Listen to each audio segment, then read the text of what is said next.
ব্যক্তি থেকে পরিবার, সমাজ থেকে রাষ্ট্র, দেশ থেকে বিশ্ব, সবকিছু চালিকায় অর্থ এবং রাজনীতি। সেই অর্থনীতির গতিপথ এবং রাজনীতির সমীকরণ মেলাতে চাই, আমরা জানতে চাই এবং আপনাদেরকেও জানাতে চাই। দর্শক, আমন্ত্রণ জানাচ্ছি লিডারশিপের এই আয়োজনে। সাথে আছি নবুয়ত রহমান, আর পরিবেশিত হচ্ছে team star technology, premium holdings limited এবং ইনটেক প্রপার্টিস লিমিটেডের সৌজন্যে।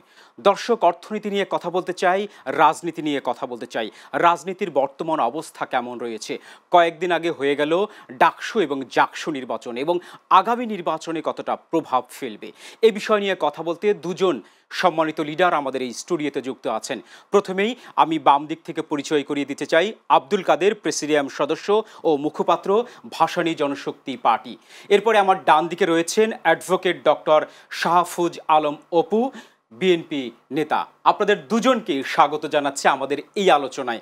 আমরা কথা বলবো আগামী নির্বাচন নিয়ে এবং যে নির্বাচনগুলো ছাত্র সংসদের নির্বাচনগুলো হয়ে গেল। আমি কাদের ভাই আপনার কাছে প্রথমে আসতে চাই যে ডাকসু এবং জাকসু নির্বাচন হয়ে গেল এবং আরও দুটি নির্বাচন সামনে আছে, এই ছাত্র সংসদের নির্বাচন, এবং আগামী নির্বাচন কতটা প্রভাব পড়বে এবং কতটা চ্যালেঞ্জ রয়েছে বলে আপনি মনে করছেন? জি, আপনাকে অসংখ্য ধন্যবাদ এবং চ্যানেল এসের দেশ বিদেশের যত দর্শক আছে প্রত্যেককে শুভেচ্ছা এবং ধন্যবাদ। আসলে ডাকসু এবং জাকসু নির্বাচন নিয়ে যে এক্সপেকটেশনটা ছিল, দেখা গেছে যে সম্পূর্ণই 360 ডিগ্রি ঘুরে গেছে। আমরা একরকম এক্সপেক্ট করেছিলাম, কিন্তু সেটি হয়নি। আসলে যেই রেজাল্টটা হয়েছে সেটা আসলে কাঙ্ক্ষিত ছিল না, সেটা একটা সারপ্রাইজিং রেজাল্ট হয়েছে আসলে। কারণ ছাত্র শিবির যে একেবারে নিরঙ্কুশ বিজয় হবে সেটি আসলে কেউ চিন্তাও করতে পারে নাই। আমরা ভেবেছিলাম হয়তো হাড্ডাহাড্ডি লড়াই হতে পারে এবং বাম দলগুলোর এবার যথেষ্ট একটা সম্ভাবনা ছিল, সেটিও হয়নি। তারপর আমি জাকসু এবং ডাকসুর যারা নির্বাচিত হয়েছেন তাদের প্রত্যেককে জানাচ্ছি শুভেচ্ছা এবং অভিনন্দন, এবং আমরা চাই যে তাদের মাধ্যমে এই ঢাকা ইউনিভার্সিটি এবং জাহাঙ্গীরনগর ইউনিভার্সিটি যে দীর্ঘদিন ধরে চলে আসা যে অচলাবস্থা বা ছাত্রদের যে অভিযোগ, সেগুলো নিশ্চয়ই দূর হবে। তবে এই নির্বাচনটা নিয়ে অনেকে বলছিলেন এবং আমরা দেখছিলাম বিভিন্ন সংবাদ মাধ্যমে দেখেছি যে নির্বাচনী বিতর্ক আছে। বিশেষ করে জাকসু ইলেকশন তো ছাত্র দল তারা বয়কট করেছে এবং আরও 4টা প্যানেল বোধহয় বয়কট করেছে। এ ধরনের আসলে 5 আগস্টের পরে গিয়ে ছাত্র সংসদ নির্বাচন হবে এবং সেখানে বিতর্ক হবে, সেটি আসলে কাম্য ছিল না। অনেকে বলছে যে ছাত্র শিবিরের ভূমিধস বিজয়, আপনি এটা কিভাবে ব্যাখ্যা করবেন? হ্যাঁ, এখানে ভূমিধস বিজয় অবশ্যই হয়েছে, কারণ তাদের যে ভোট তারা পেয়েছে সেটি যদি আমরা অ্যানালাইসিস করি তাহলে তো এটা আসলে ভূমিধস বিজয়। এখন কেন এত ভোট পেলো বা কিভাবে এত ভোট পেলো, এটা নিয়ে অনেক অ্যানালাইসিসের ব্যাপার আছে, আমি সেদিকে যাচ্ছি না। তবে যেটি আপনি আরেকটা প্রশ্ন করেছিলেন যে আগামী নির্বাচনের প্রভাব পড়বে কিনা, আমার কাছে সেটি মনে হয় না। আসলে ছাত্র সংসদ নির্বাচন আর জাতীয় নির্বাচন এর ভিতর কিন্তু যথেষ্ট পার্থক্য আছে। আর জাতীয় সংসদ নির্বাচনটা আসলে আমাদের 300 আসনে যে প্রার্থী আছে তাদের জনপ্রিয়তার উপর নির্ভর করে কিন্তু হচ্ছে নির্বাচনটা হবে। এখানে কিন্তু মার্কাটা অবশ্যই ফ্যাক্টর, কিন্তু তার চেয়ে তো বড় ফ্যাক্টর হচ্ছে ওই আসনে প্রার্থী কারা, এবং ওই প্রার্থীকে দেখে কিন্তু হচ্ছে আপনার ভোটাররা ভোট দিবে। সো ডাকসু জাকসু নির্বাচনের সাথে জাতীয় নির্বাচনকে মেলানো চলবে না। ধন্যবাদ আপনাকে। আপনার কাছে আসতে চাই অ্যাডভোকেট অপু, আপনি আসলে কিভাবে দেখছেন ডাকসু এবং জাকসু যে নির্বাচন হয়ে গেল? হ্যাঁ, আপনি একটি দলকে রিপ্রেজেন্ট করেন, আপনার কাছে কি মনে হয় যে এই ডাকসু এবং জাকসু নির্বাচন আগামী নির্বাচনে কতটা প্রভাব ফেলবে? প্রথমত হচ্ছে যে আপনাকে ধন্যবাদ, আপনার মাধ্যমে চ্যানেল এস এর মাধ্যমে জনগণকে শুভেচ্ছা জানাচ্ছি। প্রথমত হচ্ছে ডাকসু নির্বাচন কোনোভাবে জাতীয় নির্বাচনে প্রভাব পড়বে না। এর কারণ হচ্ছে যে এটা একটা ছাত্রদের নিয়ে, এটা মুষ্টিমেয় কিছু ছাত্রদের নিয়ে 1000, 2000, 3000 ভোট, এর বেশি না। আর জাতীয় নির্বাচন হবে হাজার হাজার, লাখ লাখ, কোটি কোটি মানুষ নিয়ে। আর এখানে বলতে পারেন যে জামাতের ভালো সফলতা আসছে। জামাতের সফলতা আসার কারণ কয়েকটা কারণ, তার মধ্যে এক হচ্ছে জামাত সবসময় গুপ্ত রাজনীতি পছন্দ করে, যেটা বিএনপি করে না। 16 বছর 212 দিন বিএনপি কোনো স্টেজে দাঁড়াইতেই পারেনি। ছাত্রদলকে বিভিন্নভাবে কোণঠাসা করা হয়েছে। আর জামাত শিবিরের হচ্ছে কি, শিবিরের তারা বিভিন্নভাবে গুপ্তভাবে তারা কার্যক্রম পরিচালনা করেছে। দ্বিতীয়ত হচ্ছে কি, এখানে আওয়ামী লীগের ভোটার দুই ধরনের, এক হচ্ছে অ্যাক্টিভ ভোটার আর সাইলেন্ট, যারা হচ্ছে সাপোর্ট করে। তাদের একটা বড় অংশ জামাত শিবিরকে ছাত্র শিবিরকে সাপোর্ট করছে। আপনার কাছে একটু ফিরতে চাই যে ডাকসু নির্বাচন নিয়ে আমরা কথা বলছি, ডাকসু নির্বাচন নিয়ে কথা বলছি। কিছু সংগঠন কিন্তু প্রশ্ন তুলেছে যে এই ডাকসু এবং ডাকসু নির্বাচন প্রশাসনের একটি বড় ভূমিকা রয়েছে, কিছু প্রশাসন কিছু কারচুপি করেছে বা সাপোর্ট করেছে কিছু কিছু দলকে। আপনার কাছে কি মনে হয় প্রশাসন আসলে কতটা নিরপেক্ষ ভূমিকা পালন করতে পারলো? প্রশাসনের নিরপেক্ষতা নিয়ে আসলে প্রশ্ন তো আছেই, এবং আমরা তো সারাদিন অবজার্ভ করেছি, এবং এর আগেও মানে নির্বাচনের আগেও কয়েকদিন আমরা অবজার্ভ করেছি, আমাদের লোকজন যারা ছিল ছাত্র তারা অবজার্ভ করছিল যে আসলে কি পরিস্থিতি। তাদের করে মনে হয়েছে যে হ্যাঁ, ছাত্র শিবির কিছুটা ফেভার পেয়েছে, যে যাই বলুক না কেন। আমরা দেখেছি যে একেবারে ঢাকা ইউনিভার্সিটির যিনি কিনা ভিসি আছেন তিনি থেকে শুরু করে প্রায় অনেকেই কিছুটা সফট কর্নার বোধহয় আমরা দেখতে পেয়েছি, এবং অনেক অভিযোগ এসছে, সেই অভিযোগের ব্যাপারে কিন্তু তারা কোনো ধরনের কিন্তু প্রশ্ন ওঠার পরে কিন্তু তিনি কিন্তু সংবাদ সম্মেলন করে এটি কিন্তু বললো যে আমি আসলে কোনো দলের ভিসি নই, কিন্তু কথাটা কিন্তু সে বলেছে। তিনি বলেছেন, এটা ঠিক আছে, আমরা তাকে কোনো দোষারোপ করতে চাচ্ছি না, তিনি নিরপেক্ষ থাকতে চান, আমরা চাই যে তিনি নিরপেক্ষ থাকুক, এবং তিনি শুধু না, যারা কিনা এই সাংবিধানিক পোস্টগুলোতে আছেন তারা যদি নিরপেক্ষ না থাকে তখনই তো আসলে আমরা একটা বিপর্যয়ের মধ্যে পড়বো। আমরা এই ধরনের বিপর্যয়ে পড়তে চাই না। তবে নির্বাচন নিয়ে যথেষ্ট বিতর্ক আছে। আপনি দেখেন জাকসু ইলেকশনে কি হয়েছে, জাকসু ইলেকশনে তো কারচুপির একেবারে অনেক ভিডিও ভাইরাল হয়েছে যে এখানে কারচুপি করা হচ্ছে, এবং ছাত্রদল একেবারে নির্বাচন শেষ হওয়ার আগেই ৩টার সময় তারা বয়কট করলো, এবং তারা কিন্তু সুনির্দিষ্ট কিছু অভিযোগ করেই কিন্তু সেটাকে বয়কট করেছে। কিন্তু ওই বিষয়টা নিয়ে কিন্তু জাকসু কর্তৃপক্ষ বা নির্বাচন কমিশনার, এবং একজন নির্বাচন কমিশনার কিন্তু পদত্যাগও করেছে, এবং সে পদত্যাগ করার সময় কিন্তু বলেছে যে নির্বাচনটা ফ্রি ফেয়ার ক্রেডিবল হচ্ছে না, বিধায় আমি পদত্যাগ করছি, কারণ এই দায়ভার আমি নিব না। তাহলে এইখানে তো কিছুটা মনে হচ্ছে যে ইলেকশন ইঞ্জিনিয়ারিং হয়েছে। তারপরে এটা তদন্তের বিষয়, আমরা ঢালাভাবে কাউকে দোষারোপ করতে চাই না। এটা নিশ্চয়ই তদন্ত সাপেক্ষে প্রমাণ হবে যে কে আসলে আপনার আনুকূল্য পেয়েছে কি পায়নি।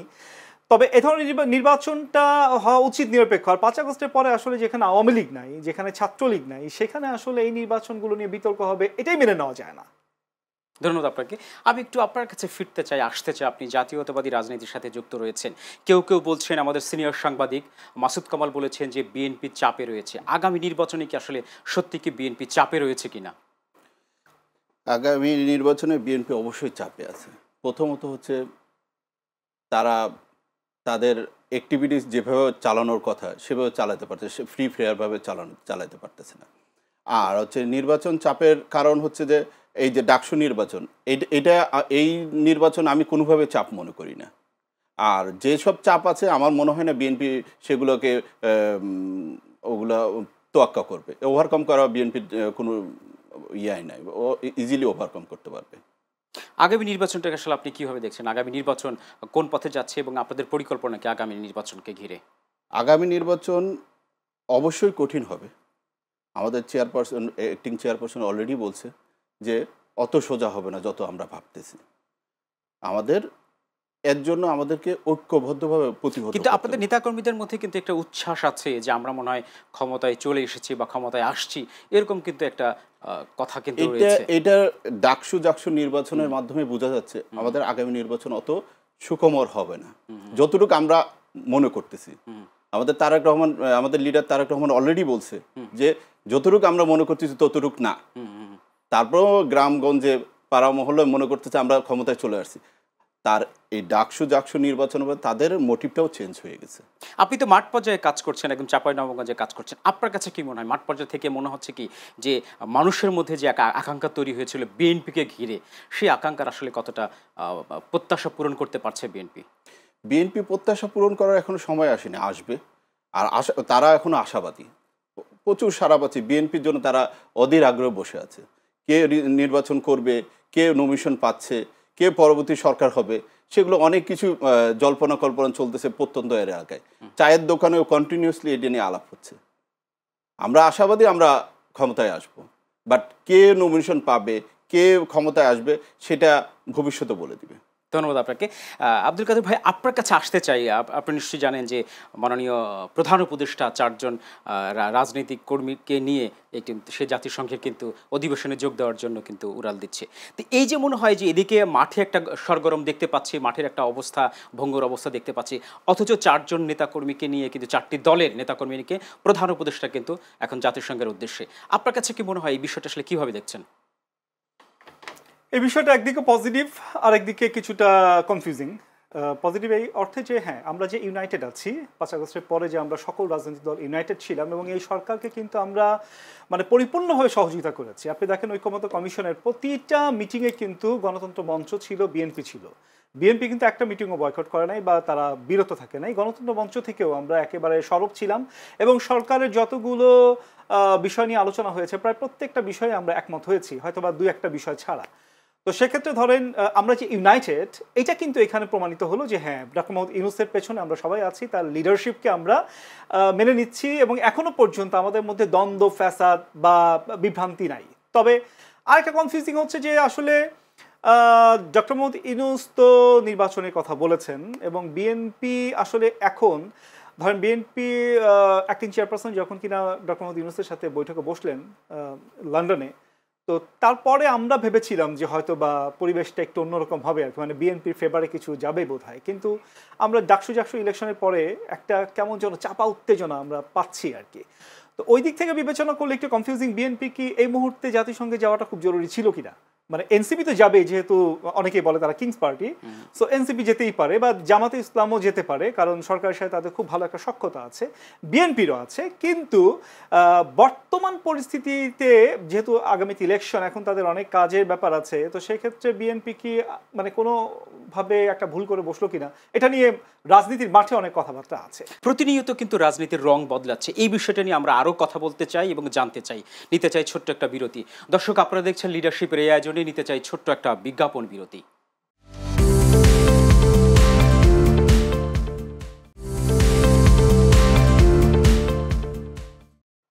দর্শক, সাথে থাকবার জন্য অসংখ্য ধন্যবাদ। আপনারা দেখছেন লিডারশিপের আজকের আয়োজনের সাথে আছি নবুয়ত রহমান। আব্দুল কাদের ভাই, আপনার কাছে ফিরতে চাই যে কথাটি আমরা বিরতির আগে বলছিলাম যে রাজনীতির কি প্রতিনিয়ত রং বদলাচ্ছে কিনা। আমাদের কাছে মনে হচ্ছে কিন্তু রং বদলাচ্ছে। আপনার বিশ্লেষণ কি, রং কতটা আসলে বদলাচ্ছে? অবশ্যই রং বদলাচ্ছে। 5 আগস্টের পরে দেখেন আওয়ামী লীগের একটা ব্যাপক পরাজয় ঘটলো, তারা প্রায় বাংলাদেশ থেকে চলেই গেল, তাদের প্রধান নেত্রী সহ, এবং অনেক নেতাকর্মী বিদেশে চলে গেছে এবং আত্মগোপনে চলে গেছে, অনেক নেতাকর্মী গ্রেফতার হয়েছে। কিন্তু এখন কিন্তু আবার তারা সরব হচ্ছে, যদিও বা তাদের কার্যক্রমকে নিষিদ্ধ করা হয়েছে, ছাত্রলীগকে নিষিদ্ধ করা হয়েছে এবং তাদের নিবন্ধন বাতিল করা হয়েছে। তারপরেও রাজনীতির মাঠে তারা প্রতিদিন যেভাবে মিছিল মিটিং করছে, এতে করে কিন্তু একটা শঙ্কা আছে। দ্বিতীয় কথা হচ্ছে, বিএনপি 5 আগস্টের পরে ভেবেছিল তারা ক্ষমতায় চলে এসছে, কিন্তু এখন আবার এসে মনে হচ্ছে যে জামাত কেমন যেন একটা চাঙা চাঙা ভাব, তারা ক্ষমতায় চলে এসছে এমন একটা বিষয় চলে এসছে। অতএব রং কিন্তু বদলাচ্ছে। আমরা জানি না আসলে কি হবে, তবে আগামী নির্বাচনটা কিন্তু খুব ক্রিটিক্যাল হবে এবং খুবই কঠিন হবে। নিশ্চয়ই আরেকবার আসবো। আপনি যেহেতু জাতীয়তাবাদী রাজনীতির সাথে যুক্ত আছেন, আপনার কাছে কি মনে হয় বিগত 17 বছর কিন্তু 16 বছর কিন্তু এই জাতীয় পার্টি আমাদের স্বৈরাচারী যে আমরা যারা ক্ষমতায় ছিল তাদেরকে সাপোর্ট করেছে, এখন তাদের নিষিদ্ধের ব্যাপারে বিএনপি কেন দ্বিমত পোষণ করছে? এটি নিয়ে কিন্তু আমরা গণ অধিকার আমরা দেখলাম যে গণ অধিকার কিন্তু এটা মশাল মিছিল করেছে এবং তাদের রাজনৈতিক কার্যালয়ের উপরে কিন্তু হামলা চালিয়েছে, কিন্তু বিবৃতি কিন্তু দেয়নি। মাঝখানের অবস্থা এখনও কিন্তু বিরাজ করছে বিএনপির অবস্থা কেমন? ধন্যবাদ আপনাকে।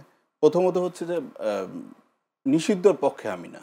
নিষিদ্ধর পক্ষে কেন? একটা রাজনৈতিক দলকে নিষিদ্ধ করা আমার শ্রেয় মনে হচ্ছে না, কারণ তাদের নিজস্ব একটা ভোট ব্যাংক আছে, জনসমর্থন আছে। 1 কোটি 2 কোটি 1000 2000 কিছু হলেও তো সমর্থন আছে। তারা এক সময় সরকার গঠন করছে, বিরোধী দল ছিল, গত টার্মে তারা সরকারে ছিল। তো তাদেরকে তাদের জনসম্পদকে তাদেরকে ছোট করে দেখা কোনো অঙ্গে কোনো অ্যাঙ্গেলেই দেখা উচিত না। ধন্যবাদ আপনাকে। আব্দুল কাদের ভাই, আপনার কাছে একটু ফিরতে চাই, আমরা এআই নিয়ে একটু কথা বলতে চাই। হ্যাঁ, আমরা যে বুদ্ধিমত্তার কথা বলছি, কৃত্রিম বুদ্ধিমত্তা যেটাকে বলি আমরা, এআই নিয়ে কিন্তু একটি ভাবনার কথা বলেছেন জাতীয় নির্বাচন কমিশন কিন্তু বলেছেন এবং সিইসি কিন্তু কথা বলেছেন যে এআই নিয়ে একটা চ্যালেঞ্জ রয়েছে, কারণ এআই এমন একটা প্রযুক্তি যে আপনাকে আমাকে নকল করে একটি রিউমার ছড়াতে পারে। এতে আসলে রাজনীতিতে কতটা বা নির্বাচনে কতটা প্রভাব পড়বে? এখন তো প্রভাব পড়ছে এবং এআইকে যেভাবে করে অপব্যবহার করা হচ্ছে, ধরেন প্রতিটা ইনভেনশন, এটা কিন্তু একটা পজিটিভ সাইড আছে, নেগেটিভ সাইড আছে। ধরেন ফেসবুকে সবাই, কিছু মানুষ আছে যে পজিটিভ কথা বলবে, কিছু মানুষ আছে গুজব ছড়াবে, এবং ফেসবুকের মাধ্যমে যে গুজবগুলো ছড়াচ্ছে বিগত কয়েক বছরে, তাতে করে কিন্তু শুধু আওয়ামী লীগের ক্ষতি হচ্ছে তা না, এখন কিন্তু বিএনপিরও ক্ষতি হচ্ছে এবং জামাতেরও ক্ষতি হবে। সো এই যে এআই এর মাধ্যমে আপনি যেভাবে করে আসলে একটা জিনিস তৈরি করে ফেলছেন, একটা মানুষের অবয়ব তৈরি করে ফেলছেন, একটা স্টেটমেন্ট তৈরি করে ফেলছেন, যেটাকে আসলে সত্য মিথ্যা কিনা জনগণ কিন্তু প্রান্তিক পর্যায়ে যারা আছেন, যারা কিনা একেবারে গ্রামাঞ্চলে আছেন, তারা কিন্তু এত কিছু যাচাই বাছাই করতে যায় না এবং তারা জানেও না, বোঝেও না। সো সেক্ষেত্রে এটা অবশ্যই একটা থ্রেট, এটা আগামী নির্বাচনের জন্য থ্রেট। আমি তো মনে করি যে নির্বাচন কমিশনের উচিত এখন থেকে প্রজ্ঞাপন জারি করে দেওয়া যে এআই ভিত্তিক কোনো কিছু যদি আমরা দেখি তাহলে তার বিরুদ্ধে সর্বোচ্চ এটা আইন করা যেতে পারে, আইন করা যেতে পারে এবং এটার জন্য সর্বোচ্চ আইনের ব্যবহার করা যেতে পারে যেন মানুষকে বিভ্রান্ত করা না হয়। যেহেতু আপনি আইনের মানুষ, আপনি যেহেতু একজন আইনজীবী, আপনার কাছে কি মনে হয় যে এই যে গুজব ছড়ানো হচ্ছে নির্বাচনে আসলে কতটা এফেক্ট পড়বে এবং এটি নিয়ে কোনো একটা আইন করা যায় কিনা? অবভিয়াসলি এটা এফেক্ট পড়বে। ধরেন আজকে আমি নির্বাচনে নমিনেশন পেলাম, নির্বাচনে পার্টিসিপেট করলাম, হুট করে আমার প্রতিপক্ষ বলল যে উনি পদত্যাগ করছে অথবা সরে গেল নির্বাচন থেকে, তখন কি হবে? এআই এর ব্যবহার যদি কন্ট্রোল না করা হয় তাহলে আমাদের নির্বাচনটা প্রশ্নবিদ্ধ হবে এবং নট অনলি প্রশ্নবিদ্ধ, হুমকির মুখে পড়বে। আর এআই এর ব্যবহার নির্বাচনে টোটালি আসা উচিত না। আপনি বলতে চাচ্ছেন যে এআই এর ব্যবহারটা টোটালটাই আসা উচিত না? জি, আমি ভাইয়ের সাথে একমত, এআই এর ব্যবহার টোটালি আসা উচিত না, কারণ এটা আইন করে নিষিদ্ধ করা উচিত। আমি একটু ফিরতে যাই আপনার কাছে যে জামাত ইসলামীর পিআর পদ্ধতি নিয়ে কিন্তু এখনও সরব, এখনও কিন্তু আন্দোলনের মাঠে আছে। এদিকে কিন্তু জুলাই সনদ কিন্তু এখনও বাস্তবায়ন হয়নি। যেরকম বিএনপির স্থায়ী কমিটির অন্যতম সদস্য সালাউদ্দিন আহমেদ বলেছেন যে এই সংবিধানকে পেছনে রেখে এই জুলাই সনদ কিন্তু বাস্তবায়ন করা কোনোভাবেই সম্ভব নয়, বা আবার তারা চাচ্ছে না। আপনার কাছে কি মনে হচ্ছে?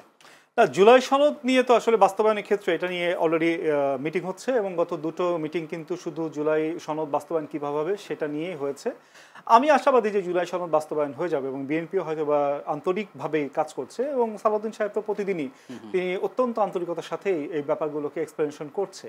আর জামাত ইসলাম যেটা যাচ্ছে পিআর এর ব্যাপারটা, আসলে পিআর তো আমি আগেও বলেছি যে বাংলাদেশের জন্য বাস্তবসম্মত নয়। আমার মনে হয় যে জামাত ইসলামও জানে যে পিআরটা বাংলাদেশের জন্য বাস্তবসম্মত নয়, তবে তারা ভবিষ্যতের কথা চিন্তা করে এখন একটা প্রেশার দিয়ে রাখছে।